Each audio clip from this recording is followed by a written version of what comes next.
প্রতিদিন রাতে ঘুমানোর আগে 6টি আমল করতে ভুলবেন না। 1, কালিমা পড়ে ঘুমালে যদি কেউ মারা যায় তাহলে তার মৃত্যু হবে শহীদী মৃত্যু।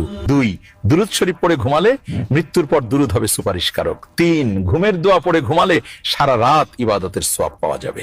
4, আয়াতুল কুরসি পড়ে ঘুমালে ফেরেশতারা সারা রাত পাহারা দিবে। 5, 21 বার বিসমিল্লাহির রহমানির রহিম পড়ে ঘুমালে প্রতিটি নিঃশ্বাসের জন্য নেকি লেখা হবে। 6, আস্তাগফিরুল্লাহ আল্লাযী লা ইলাহা ইল্লা হুয়াল কাইয়্যুম আতুবু ইলাইহি 3 বার পড়ে ঘুমালে সকালে নিষ্পাপ হয়ে ঘুম থেকে উঠবে। সবাই এই আমলগুলো করে ঘুমাবো ইনশাআল্লাহ। প্রতিদিন রাতে ঘুমানোর আগে 6টি আমল করতে ভুলবেন না। 1, কালিমা পড়ে ঘুমালে যদি কেউ মারা যায় তাহলে তার মৃত্যু হবে শহীদী মৃত্যু।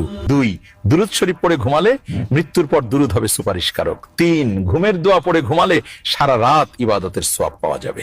4, আয়াতুল কুরসি পড়ে ঘুমালে ফেরেশতারা সারা রাত পাহারা দিবে। 5, 21 বার বিসমিল্লাহির রহমানির রহিম পড়ে ঘুমালে প্রতিটি নিঃশ্বাসের জন্য নেকি লেখা হবে। 6, আস্তাগফিরুল্লাহ আল্লাযী লা ইলাহা ইল্লা হুয়াল কাইয়্যুম আতুবু ইলাইহি 3 বার পড়ে ঘুমালে সকালে নিষ্পাপ হয়ে ঘুম থেকে উঠবে। সবাই এই আমলগুলো করে ঘুমাবো ইনশাআল্লাহ।